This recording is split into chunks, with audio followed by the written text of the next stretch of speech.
Jenius Medis. Jika sahabat menyukai cerita ini jangan lupa like, komen dan share. Terima kasih. Bab 336-340. Aku, Fang Bo, kelelahan dan tidak mau menelan nafasnya, kembali. Tidak peduli seberapa besar hatiku, aku hanya bisa berbalik dan pergi. Begitu orang-orang pergi, suasana di tempat kejadian menjadi sangat santai. Chang Xuande segera berkata kepada semua orang, semuanya, kembali ke posisi semula. Hari ini adalah hari bahagia. Kita harus minum yang enak. Semua orang kembali ke tempat duduknya sambil tersenyum, dan suasana segera menjadi panas kembali, seolah-olah episode yang tidak menyenangkan itu tidak ada. Selama jamuan makan, Ouyang Kuan mengajak Jericho Lee dan Bai Lixuan mengobrol. Baru pada pukul 3 sore jamuan makan selesai. Saat mengantar semua tamu, Chang Xuande meminta tetangganya yang membantunya membongkar semua gudang yang ada di rumah. Kemudian dia mengundang mereka untuk makan dan minum di malam hari, dan mendudukkan tamu-tamu yang jauh. Dia membutuhkan waktu seharian penuh untuk menyelesaikan pekerjaannya. Sore harinya, Jericho Lee mengeluarkan ponselnya dan menemukan ada pesan yang belum dibaca. Dia tertegun saat memeriksa pesan itu dan menemukan bahwa itu adalah Miao Xingxin. Isi pesan singkatnya sangat singkat, hanya 3 kata, maaf. Permisi. Ayah mertua Jericho Lee dan 2 biksu bingung. Berapa banyak arti kata maaf yang diucapkan Miao Xingxin padanya? Dia tiba-tiba teringat bahwa Miao Xingxin bahkan tidak datang untuk menghadiri upacara hari ini. Meskipun dia dan Miao Xingxin tidak memiliki hubungan dekat, mereka juga berteman. Masuk akal jika Miao Xingxin tidak datang pada hari penting seperti itu. Aneh, apakah dia mengirimiku pesan teks karena ada sesuatu yang harus dia lakukan? Itu tidak benar. Jika terjadi sesuatu, dia harus menjelaskannya. Dia tidak akan mengirim pesan teks yang tidak dia mengerti. Untuk waktu yang lama, dia tidak tahu alasan ketidakhadiran Miao Xingxin. Setelah memikirkannya, dia memutuskan untuk mengirim pesan teks kembali ke Miao Xingxin, saya ada upacara pemujaan guru hari ini. Saya mengirim pesan teks kepada Anda beberapa hari yang lalu. Mengapa Anda tidak datang? Apa yang dapat saya lakukan untuk kamu? Nantikan balasanmu. Setelah membalas pesan teks itu, dia memasukkan ponselnya ke dalam sakunya. Saat itu sudah jam 9 malam, dan dia tidak menyangka Miao Xingxin akan membalas pesan teksnya. Tapi begitu dia memasukkan kembali ponselnya ke sakunya, terdengar pesan teks. Kenapa? Apakah kamu membalas? Dia tertegun. Dia segera mengeluarkan ponselnya dan melihat bahwa nomor SMS itu adalah milik Miao Xingxin. Ketika dia membukanya, wajahnya sedikit berubah. Maaf aku berbohong padamu. Pesan teks ini terkirim, menunggu 7 atau 8 menit hening, tidak ada balasan, dia mengira Miao Xingxin sudah pergi, suara pesan teks akhirnya datang. Maafkan aku. Aku harus memberitahumu bahwa aku mengenal orang yang menipu Qi Wei. Beberapa kata sederhana mengubah wajah Jericho Lee. Dia berdiri dan menekan telepon di sebelah nomor SMS tanpa ragu-ragu. Beberapa detik kemudian, telepon berdering dan dia bertanya, siapa? Siapa itu? Suara Miao Xingxin rendah dan ragu-ragu, saya tidak berani mengatakannya, karena takut Anda akan marah. Pasti ada alasanmu, aku tidak marah padamu, tapi aku harus tahu siapa pelakunya. Saat dia merawat Qi Wei sebelumnya, dia menyadari ada yang salah dengan ekspresi Miao Xingxin. Saat itu, dia curiga Miao Xingxin mungkin mengetahui siapa pembunuhnya. Di luar dugaan, kecurigaannya ternyata benar adanya. Miao Xingxin ragu-ragu selama beberapa menit. Setelah desakan Jericho Lee beberapa kali, dia mengertakkan gigi dan berkata, saya menemukan orang yang meracuni An Jingxing dan Qi Wei. Mereka bukan orang yang sama. Orang yang menyihir An Jingxing bungkam, orang yang menyihir Qi Wei untuk melumpuhkannya, dan orang yang menyihirnya dengan requiem adalah Azabu. Hei, apa yang terjadi padanya? Anda berkata, Jericho Lee sangat cemas. Dia selalu ada untukmu. Di sisiku. Bagaimana mungkin? Aku tidak punya nama bernama Azab di sekitarku, ujarnya. Dia tidak dapat menemukan nama aneh bernama Azab di benaknya. Azabu adalah namanya di desa Miao. Dia juga memiliki nama samaran, Kuang Kuang Ziming. Dengan kata-kata ini, Miao Xingxin tidak tahan untuk menutup matanya. Apa? Jericho Lee terkejut, dan reaksi pertamanya adalah dia tidak mempercayainya. Bagaimana ini bisa terjadi? Bagaimana mungkin dia? Kamu berbohong padaku. Aku tidak menipu kamu. Saya telah mencarinya sejak saya keluar dari desa Miao. Awalnya, saya telah mencari kota Lusu kemana-mana, tetapi saya tidak menemukan Anda di sana. Bibirku, aku sudah mencarinya. Dia memberitahu saya bahwa Azab berada di pusat medis Xuande. Saya juga menemukan tempat yang dia sewa. Maafkan aku. Boom. Jericho Lee bingung, benar-benar bingung. Otaknya kosong seperti tabrakan. Dia tidak menyangka bahwa Kuang Ziming, yang biasanya melihat ke atas tetapi tidak melihat ke bawah, adalah pelakunya. Hampir menghancurkannya dan mendorongnya ke jurang. Tangan yang memegang ponsel terus menggigil, wajahnya memucat, bagaimana dengan yang lain? Hilang. Kamu telah hilang sejak hari kamu menyembuhkan Qi Wei. Apalagi yang Jericho Lee tidak mengerti. Dia akhirnya mengerti kenapa Kuang Ziming tidak datang ke rumah sakit beberapa hari yang lalu, karena Kuang Ziming tahu rencananya sudah terungkap, jadi dia memimpin untuk melarikan diri. Dia akhirnya mengerti kenapa Kuang Suming biasa meminta perdamaian darinya. Ternyata itu hanyalah jebakan yang dirancang untuk mendapatkan kepercayaannya. Kewaspadaan awalnya benar. Dia seharusnya tidak memaafkan Kuang Ziming. Dia dengan naif mengira Kuang Ziming benar-benar meminta perdamaian darinya. Dia telah dihitung beberapa kali sebelumnya. Saya khawatir Kuang Ziming lah yang melakukannya. Semacam kemarahan karena diejek membuat Jericho Lee menendang sofa di sebelahnya. Miao Xingxin di ujung sana mendengar berita itu dan dengan cepat berseru, Jericho Lee, tenang. Jangan impulsif, saya tenang. Jericho Lee mengatupkan giginya dan menahan amarahnya. Mengapa dia melakukan ini padaku? Dia tidak ingat bahwa dia telah menyinggung Kuang Ziming. Bahkan jika dia melakukannya, itu terjadi setelah dia datang ke sekolah kedokteran Suande. Sebelumnya, dia sama sekali tidak mengenal Kuang Ziming. Qi Wei telah ditipu sebelumnya. Dia tidak mengerti mengapa Kuang Ziming ingin menjebaknya. Miao Xingxin berpikir sejenak, ragu-ragu dan berkata, saya tidak begitu jelas tentang ini. Sepertinya ini ada hubungannya dengan orang tuanya. Apa hubungan orang tuanya denganku? Jangan khawatir, Miao Xingxin menjelaskan dengan sabar, orang tua Azab meninggal ketika dia masih sangat muda. Paman dan pamanku di benteng mengatakan bahwa orang tuanya sepertinya telah dibunuh. Maksudmu aku membunuh orang tuanya? Kamu bercanda, Jericho Lee hanya menganggapnya konyol. Bukan kamu, itu ayahmu. Jericho Lee berhenti berbicara selama beberapa detik, lalu segera tersentak dan menggelengkan kepalanya, tidak mungkin. Ayah saya telah tiada ketika saya masih sangat muda. Bagaimana dia bisa merugikan orang? Orang itu mencari target balas dendam yang salah. Bab 337. Jericho Lee hanya merasa ayahnya telah membunuh orang tua Kuang Ziming. Kamu bercanda. Saya tidak tahu tentang itu. Saya hanya tahu bahwa paman dan paman saya semua mengatakan itu. Tampaknya 20 tahun yang lalu, orang tua Azab meninggalkan desa untuk berbisnis dan datang ke kota Lusu. Tanpa diduga, mereka dibunuh. Seseorang memeriksanya. Dan akhirnya mengetahui bahwa mereka ada hubungannya dengan orang tuamu. Awalnya, Azab tidak mengetahuinya.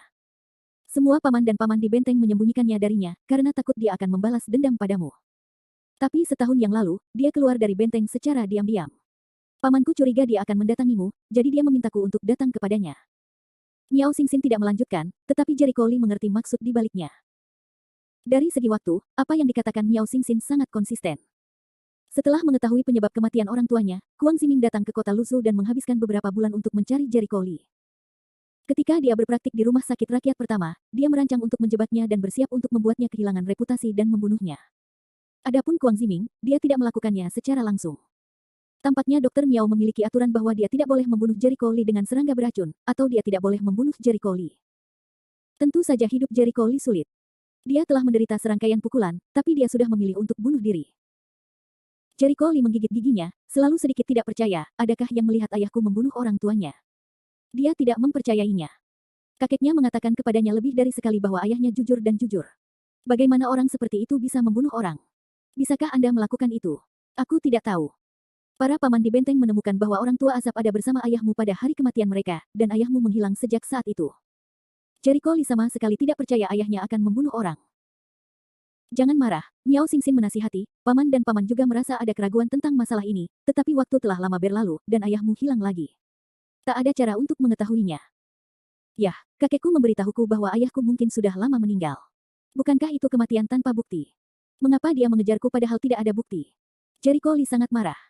Kuang Ziming ingin membalas dendam padanya, tapi setidaknya dia harus memberikan bukti kuat.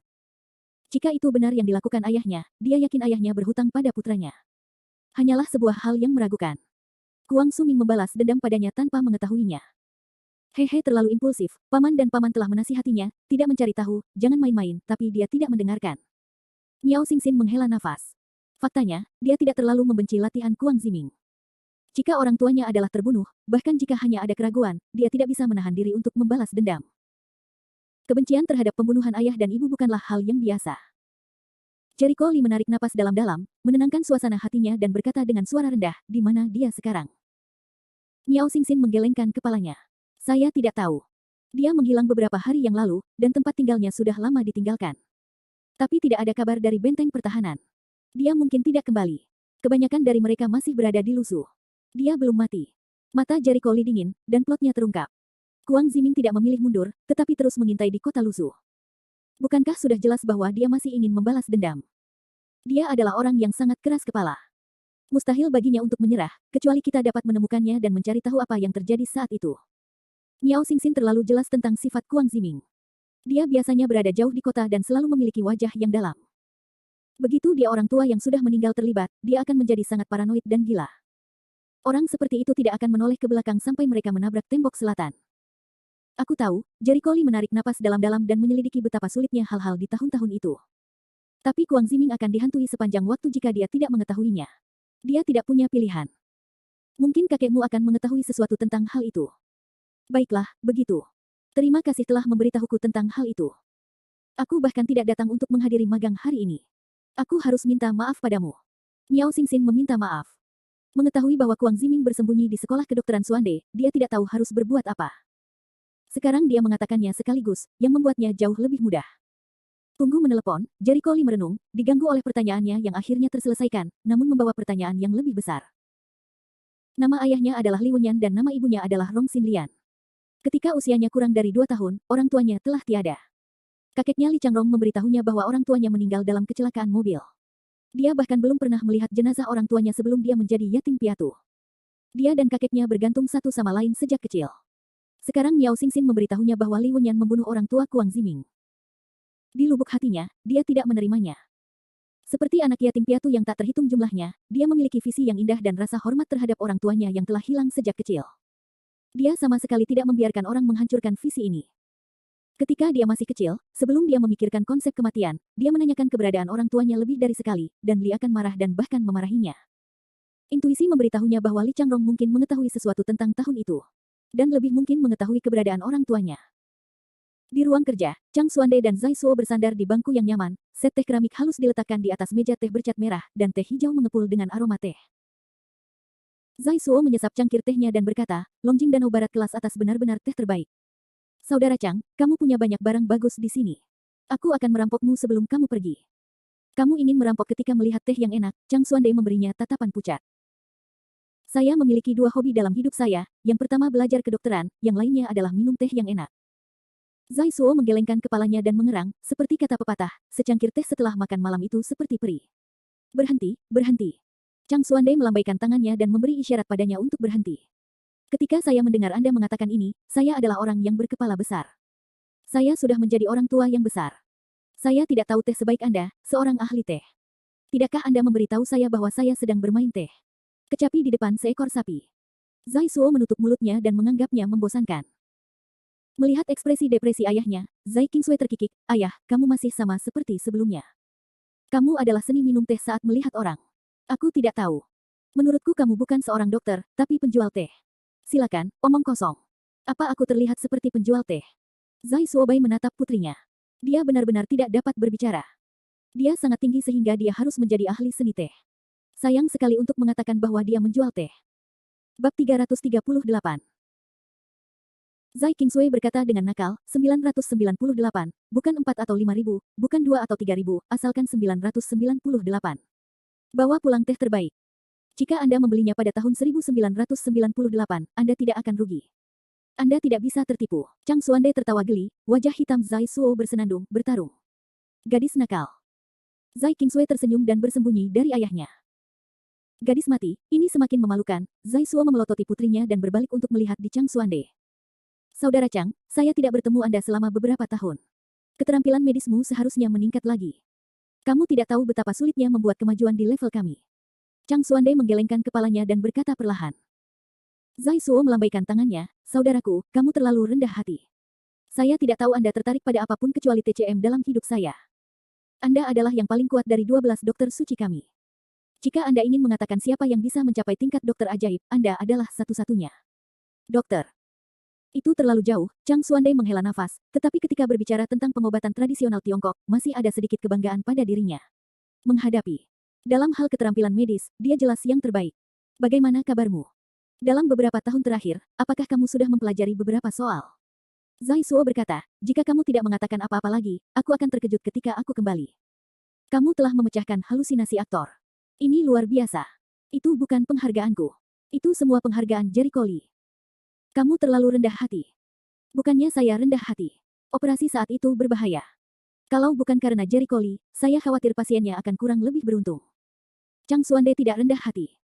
Dia belum pernah bertemu dengan mayat berdarah itu sebelumnya, dan dia tidak tahu bagaimana cara menghadapinya. Bahkan jika keterampilan medisnya bertentangan dengan cuaca, dia tidak punya cara untuk menghadapi penyakit yang sama sekali tidak diketahui dan sangat berbahaya. Meskipun dokter suci itu sakti, dia bukanlah dokter ajaib. Hanya dokter ajaib yang bisa maha kuasa. Sepertinya penyakit ini benar-benar disebabkan oleh si kecil. Mata Zai Suo penuh dengan keterkejutan. Dia mengira Jericho Lee telah menyembuhkan halusinasi aktor, tetapi Chang Xuande lah yang memberikan penghargaan kepada muridnya atas pengobatan tersebut untuk mendukung muridnya. Dia tidak tahu bahwa Jericho Lee benar-benar telah menyembuhkannya. Halusinasi aktor yang pernah dia obati sebelumnya sama sekali tidak berdaya. Tidak, ini tidak mudah bagi si kecil ini.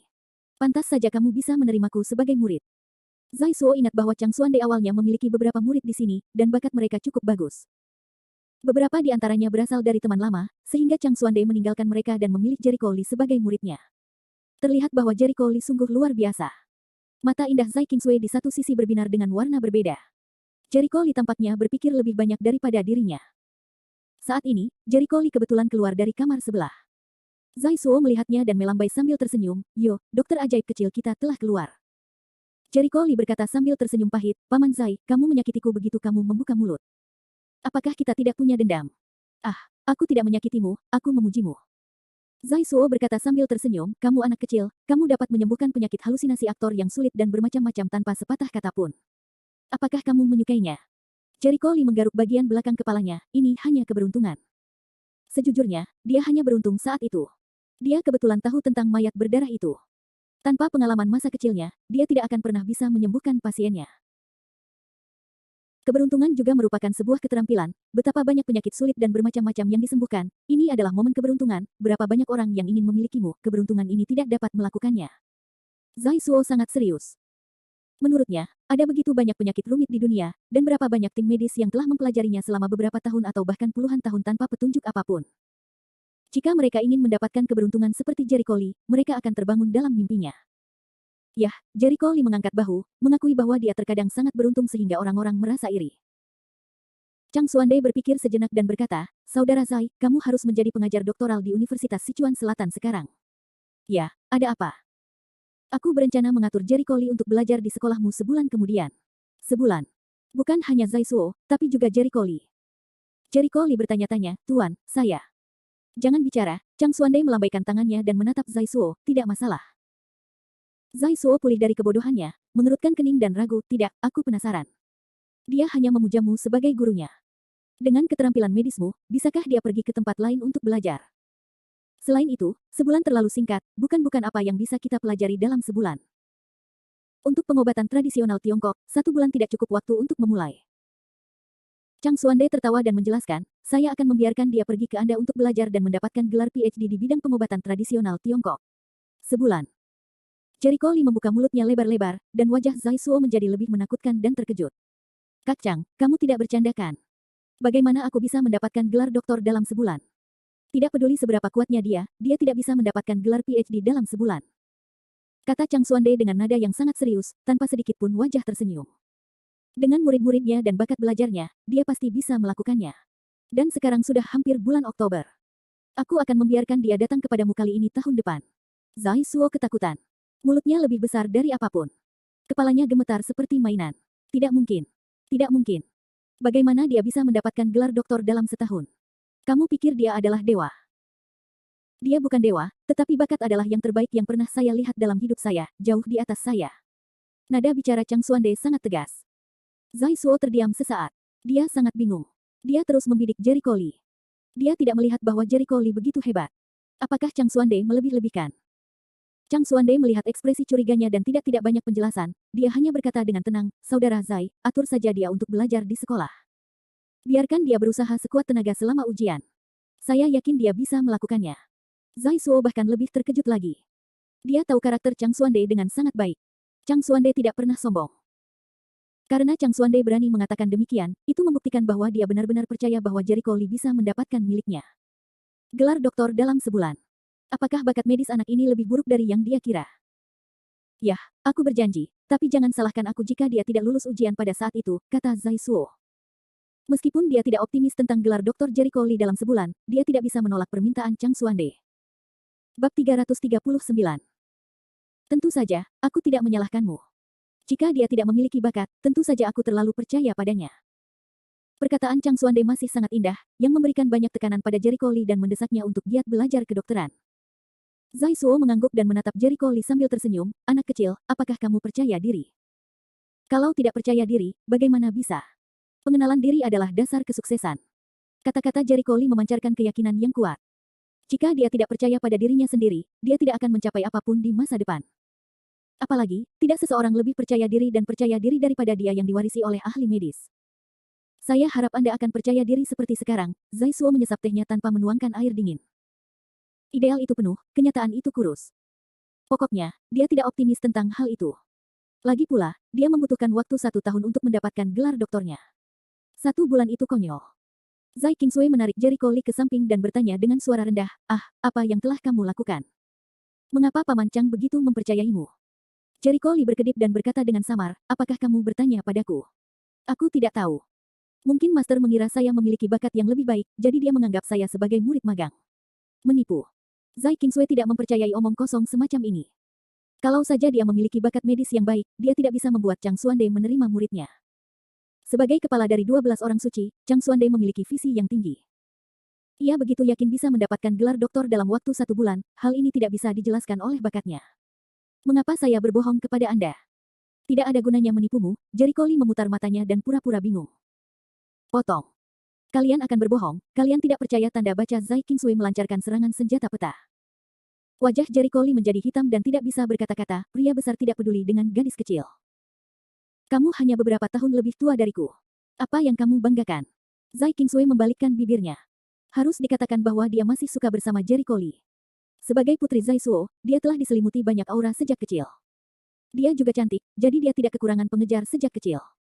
Namun, kebanyakan dari mereka yang mengejarnya tidak berpura-pura menjadi orang yang dalam, atau berpura-pura menjadi dewasa dan dekaden untuk menarik perhatiannya. Di matanya, orang-orang seperti itu sangat munafik. Namun Jericho Lee yang baru bertemu hari ini tidak hanya mudah didekati, tapi juga jujur dan tidak munafik. Dia memancarkan suasana yang sangat misterius, yang membuatnya merasakan dorongan untuk mendekat. Jericho Lee mengulurkan tangan dan mengusap kepala kecilnya. Dia berkata seperti lelucon, 1 tahun lebih tua darimu, kamu harus memanggilku saudara. Tahukah Anda bagaimana bersikap sopan? Panggil aku saudara, pergi ke neraka.